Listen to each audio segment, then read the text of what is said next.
Pwede sila magpahulay niya sa balay-lingap o balay-mahulayan na atong ipatugod. Para pag-i-congest mo na hospital, magamit na po itong mga hospital beds. So, importante po kayo, kanakita mo na sila Mayor Isko sa Manila, nasa magulang na mo liabrihan. Ikatulong, chairman ko sa Committee on Sports sa Senado, di na ako gusto masayang ang isugdan ni former President Duterte na labanan ng kriminalidad o ang illegal na droga. Muna, sports rin ako, Dr. May, kung meron kayong mga athletes na kailangan ng suporta, tabangan natin sila. Isang paraan po yan na ilayo natin ang mga kamataan sa masasamang bisyo. Get into sport. Karong adlawan, ako'y dalang bola para sa inyo. Kung sa'yo gusto bola. O tanan mo, na bolang madawag. Tanan mo, na bolang madawag ng adlawan. Lalaki, basketball, babae, volleyball. Napot ko na lang grocery pack sa inyo. Wala pa si Tatay Digong karon. Kada inimandator, programa ang sweldo, ang akong sweldo, ako i-donate para namoy pang Christmas. Kamay na na ha. Palit na kong sudan. Palit na pang ang pagsibuyan ninyo.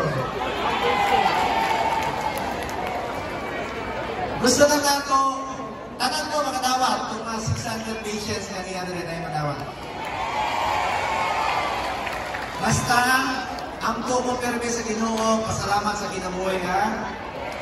Karon, kaning National Academy of Sports, gusto na ako i-report sa inyo, chairman ko sa Sports 2019. Dati, kulilan ta, wala tayong medalya.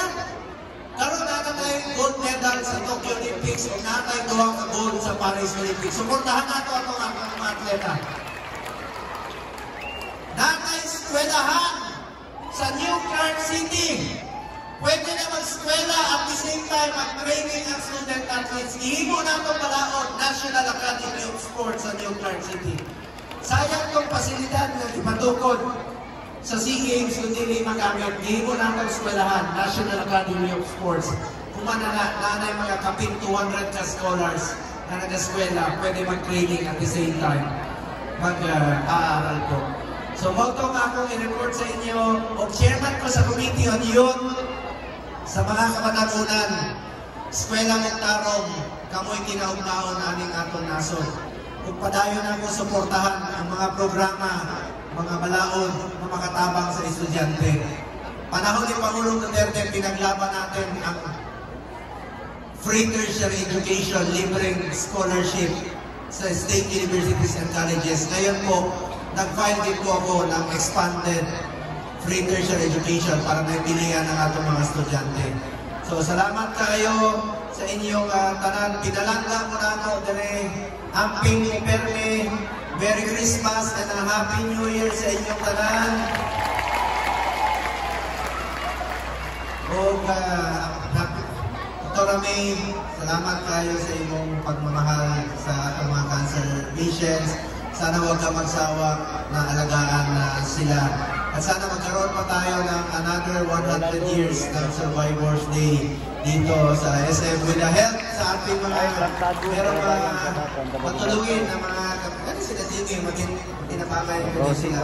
Tinabangon. Sila Johnny, tinabangon ko na sila. Kasi si Arnie Don Llanos, pag kumampaw niya ni Tatay Digong, so padayon ang tabangin ng mga programa, mga proyekto ni Tatay Digong, tabangin yun, Arnie Don Llanos. So nalang ko isulti ka ninyo, punta ayaw ninyo ni kalimti sa tanang panahon. Ay nanay ko nakalimtang doktorat, nakulay ko'y alaga na survivor sa Manila sa Philippine Children's Medical Center. Nagkaila-ilang 2018 birthday na ako. So, 5 years old sa una, karon 12 years old. Ako pa sa ako.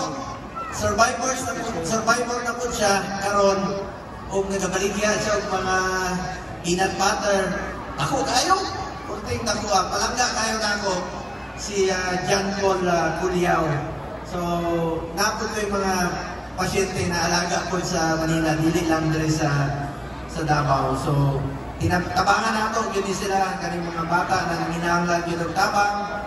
Sa atong mga doctors, nurses, sila ang dapat po natong palakpakan o pasalamatan karon. Doctors, nurses, caregivers, volunteers, donors, and partners.